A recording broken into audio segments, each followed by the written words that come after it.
you end up arriving at the price. There's no question for ambiguity there. It's a price at the end of the day based on certain defined parameters for that particular vendor or engagement and customer. Yeah, so that is pricing for value. So then innovation capability as you move from level 1 to level 5 goes very high. So here is my last slide, pricing for value. Pricing can enable deeper client relationships. It can improve sales effectiveness. It can help you manage your risks. It actually generates revenue for you. And then it also helps you making innovative service offerings available to customers. So that is why pricing strategy is important, and it's very much linked to business assurance, which is driving testing 3.0, right? Go ahead, shoot. Check. Yeah. My question was on the deep breathing exercise. Yeah, breath connects body and mind. Yeah. correct. Yeah. So my name is Suvo. I'm from Collabra Solutions. My question was around as you talked about the pricing maturity continuum, right? Let's take an example.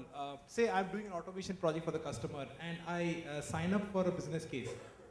I sign up for a business case upfront saying that, here is the projected ROI for this portfolio of applications, over X number of releases, etc., right? Now, and I can sign up for, meeting those SLAs, saying that, if that was the savings that I committed to for giving you that ROI, I rather do my engineering efficiently to meet those savings numbers so that you get your ROI.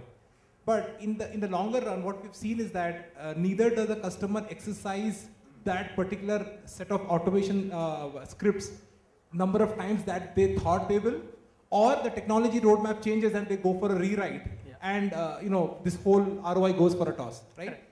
In that case, how my risk reward, it becomes a win-lose, right? I mean, I signed up for something for win-win, and it becomes a win-lose for me because the customer really you are being evaluated for something that you have not signed up for. I don't have a control on. I don't have a control. So how do I deal with these kind of situations from your experience? So if you see, that's why I said as you move from level 1 to level 5, you should shift from control to governance.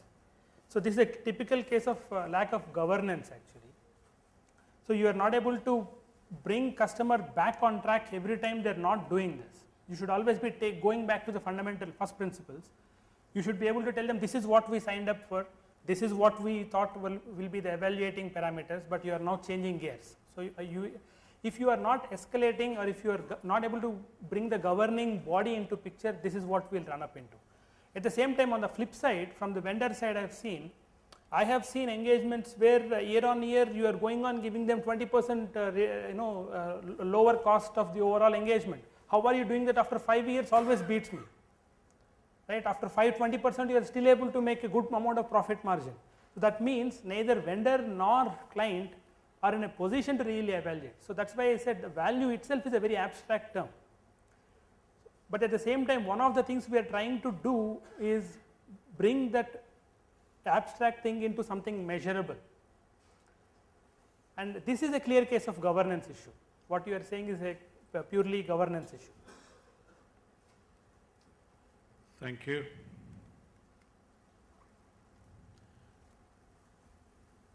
Thank you, Sridhar. If that will be all. One more question. Yeah, a gentleman. Okay, sorry. Yeah, we are talking about pricing here.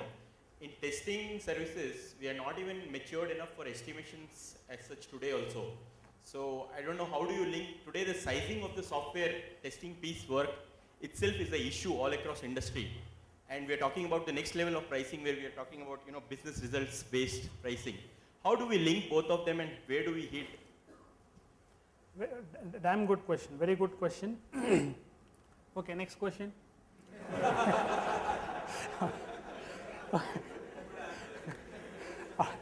See, test is not only estimating for testing, right? The estimation for development also is a problem.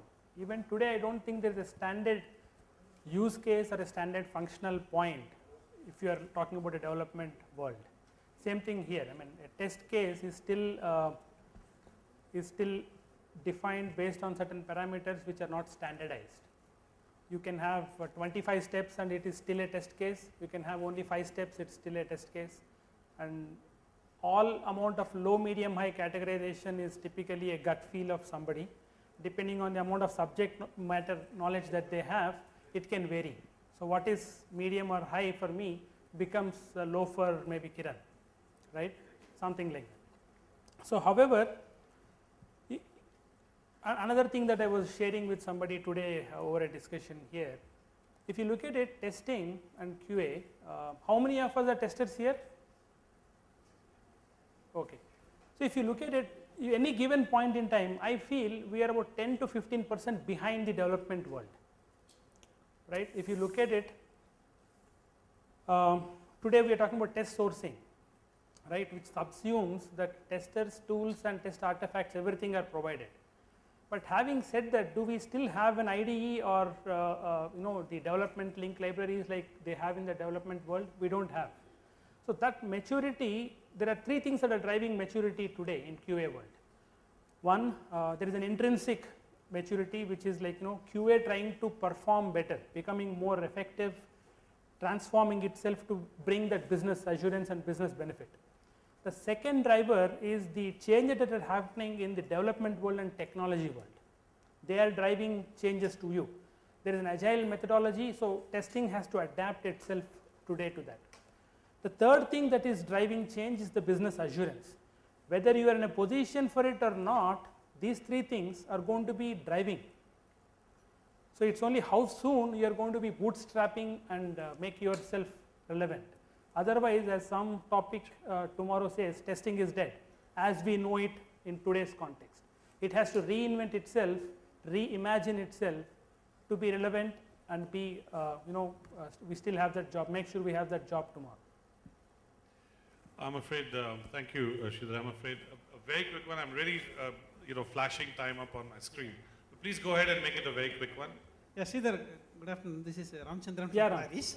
One quick information, what I would like to say. In case of optimization or the transformation, what you talked about, we have already gone into that mode wherein we have already started committing on some SLAs and positing on some service credits to the customers in case of not able to meet the timeline or my productivity metrics or my test case execution efficiency, all these things. So we already moved on to that matured model.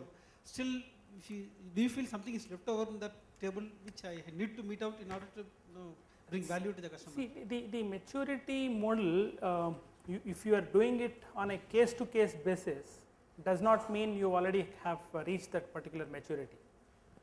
If 80% of your engagements are still in T&M mode and they're still reactive, then your maturity when I audit would still be level 1 or level 2.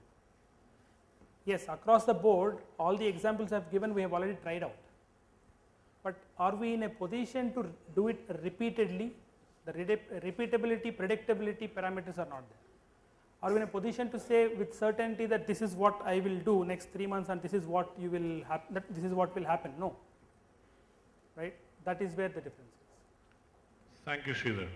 You validated during the course of your talk that your sense of humor was outstanding. And regarding your fetish with homeopathy, I'll pick on your brains because I follow homeopathy for my kids, so I'll take some free consulting from you at the sidelines of the conference. Ladies and gentlemen, a big round of applause for Sridhar. With that, we come to the conclusion. Kiran Mari, Infosys. Big round of applause for Kiran. Thank you, Kiran. And for Sriram from Microsoft. Thank you, all 3 speakers. Could we have a photo op, please, at the right in the front? Yeah, or even behind the table is perfectly fine. So, ladies and gentlemen, that was an exciting range of topics and plenary speakers we saw in the post-lunch session. I'm sure they did justice to the post-lunch session and didn't see anyone dozing off. We can do a pre and post test, and wonderful for